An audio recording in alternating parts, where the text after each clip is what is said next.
अवध में राम जन्मे हो रामा चैत महीनेवा।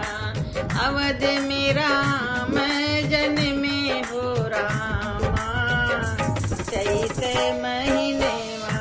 चैत महीनेवा हो नवमी के दिनवा। चैत महीनेवा हो नवमी के दिनवा। अवध में राम जन्मे हो रामा चैत महीनेवा। केहो लुटावेला अन धन सोनवा। केहो लुटावेला अन धन सोनवा।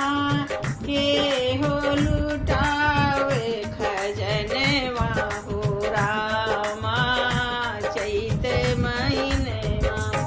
केहो लुटावे खजनवा हो रामा चैत महीनेवा।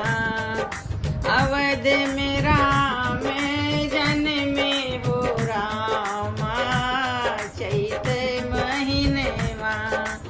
रानी लुटावेली अन धन सोनवा। रानी लुटावेली अन धन सोनवा। राजा लुटावेला खजनवा हो रामा चैत महीनेवा। राजा लुटावे खजनवा हो रामा चैत महीनेवा। अवध में राम जन्मे हो रामा चैत महीनेवा। अंगना में बाजेला ढोल मजीरा। अंगना में बाजेला ढोल मजीरा। दुअरा पे बजेला बजनवा हो रामा चैत महीनेवा। दुअरा पे बजेला बजनवा हो रामा चैत महीनेवा। अवध में राम जन्मे हो रामा चैत महीनेवा। नर और नारी सब मंगल गावे। नर और नारी सब मंगल गावे। देव सब बरसावे सुमनवा हो रामा चैत महीनेवा। देव सब बरसावे सुमनवा हो रामा चैत महीनेवा।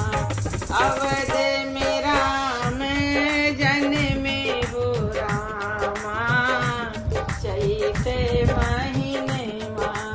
देख के समय शुभ बिहसैली धरती।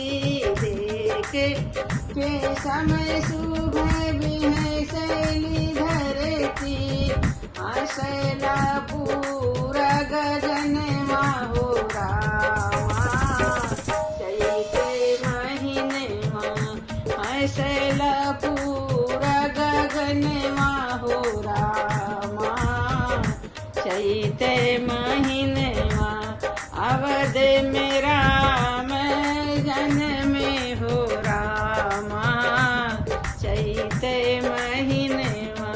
चैत महीनेवा हो नवमी के दिनवा।